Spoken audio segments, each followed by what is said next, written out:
अस्सलाम वालेकुम viewers, welcome back to my channel inside information. जैसा कि आप सभी जानते हैं कि रमज़ान आ रहा है और ये जो शुबान का महीना होता है ये रमज़ान की तैयारी के लिए होता है।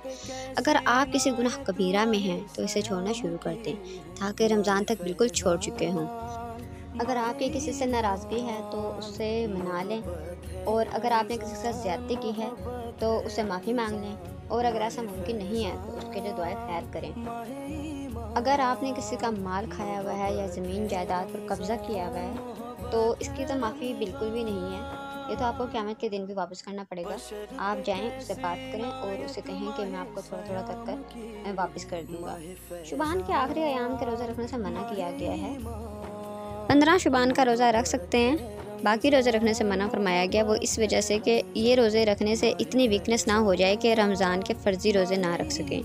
और एक ख़ास पैगाम मेरी बहनों माओं के लिए कि रमज़ान में ख़ुद को इतना ना उलझा लिया करें कि आपको अल्लाह का ज़िक्र करने की लिए टाइम ही ना मिले।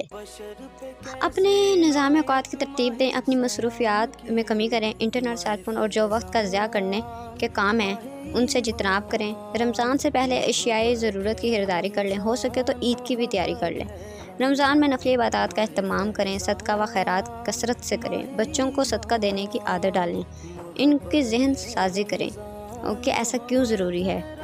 रातों को क़याम करें, कुरान मजीद की तिलावत करें, नींद के औक़ात में कमी करें, अल्लाह का ज़िक्र कसरत से करें, तौबा करने में उजलत करें, नीयत साफ़ रखें, दूसरों की बजाय अपने ऊपर नज़र रखें, अपने अमाल पे नज़र रखें, अपने अखलाक दुरुस्त करें, गुस्से को कंट्रोल करना सीखें, खामोशी इख्तियार करें, गुज़िश्ता नमाज़ों की क़ज़ा अदा करें, जितनी हो सके करें, दुआएं मांगे, बहुत ज़्यादा मांगे, अपने दिल और दिमाग को अल्लाह की याद के लिए खाली कर लें, आजिज़ी इख्तियार करें।